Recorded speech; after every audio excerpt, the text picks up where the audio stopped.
My name's Helene Mortlock, and this evening I'm here for the category of woman in a non-traditional role, i.e. a trade. So I've just finished my building apprenticeship with my father. Yes, so. Fantastic, Helene. That sounds like a story unto itself. Could you tell me a little bit about what's led you here? Well, growing up with a father who's a builder, so Dad's a master builder of over 60 years. Both my brothers did their trade with Dad. I thought about it, but 20 odd years ago it was just a humid idea, and I was encouraged to go off to university instead.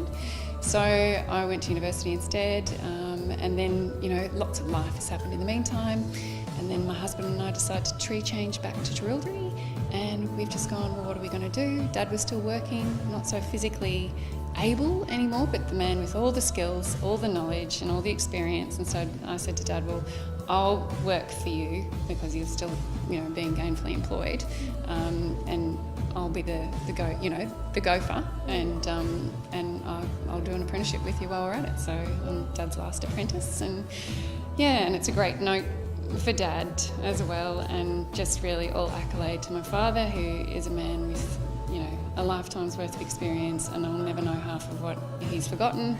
But between my brothers and myself, hopefully we might be able to carry on the tradition of a trade that I think is a really great one. I love as I can't remember the name up there. But anyway, excuse me, but as was pointed out already this evening, that skills and having skills is just a great thing, not just for the person but for the economy. So yeah, I was going to ask you about that. Obviously you've had that university and obviously apprenticeship experience now. Could you tell me a little bit about your differing perspectives? Well, look, I had a year in the TAFE system before I went to university, and after 3 years at university, I can honestly say that retrospectively, the 1 year at TAFE, I learnt so many more skills, and it was more personalised, and I was paying a quarter of the cost.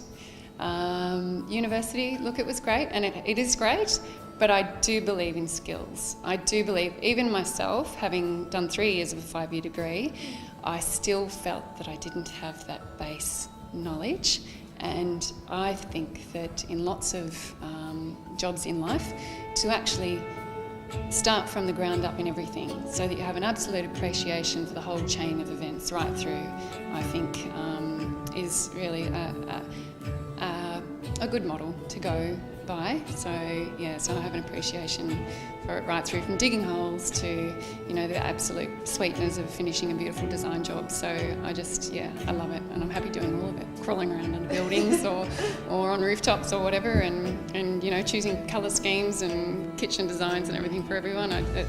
All of it, love it, floats on. It's really valuable to have all of that knowledge, so you're able to look down or not look down, but look at everyone's perspective in the business and understand where they're all coming from.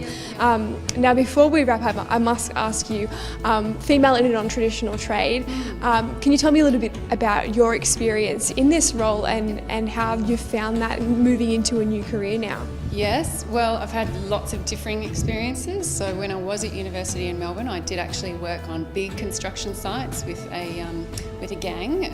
We weren't trades per se then, but I was working with a gang, and we had a responsibility on the site. And I was one of 3 females on a site of maybe 2,000 men.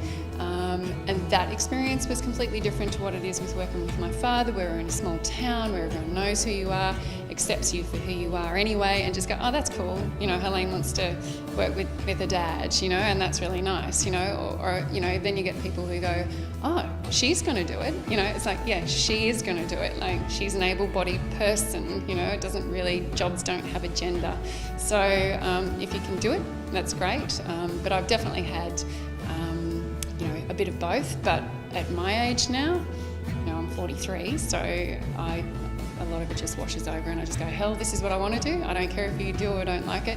I love working with people and with teams, and so far all the trades we've been working with have been fantastic and cool about it, and I don't see why they shouldn't, because we're just people at the end of the day that, you know, bring skills, and it doesn't matter what gender we are. So. And here you are representing them all of the girls out there tonight. Yeah. And hope, like, maybe one day this won't even be an award, because it will just be. It shouldn't need to be. It'll yeah. just be the norm, hopefully, Yeah, where it'll just be everyone's stacked up against each other, and, Yeah. and that's it. So, but definitely it'd be great to see more women, and not just women, but there's also lots of younger males as well that I have, you know, observed that there's a certain culture within the construction industry that is not conducive to certain types of people being able to continue in that, not for their lack of passion or want to, just the culture inhibits their ability to keep moving forward. So I would like to see the culture change so that it,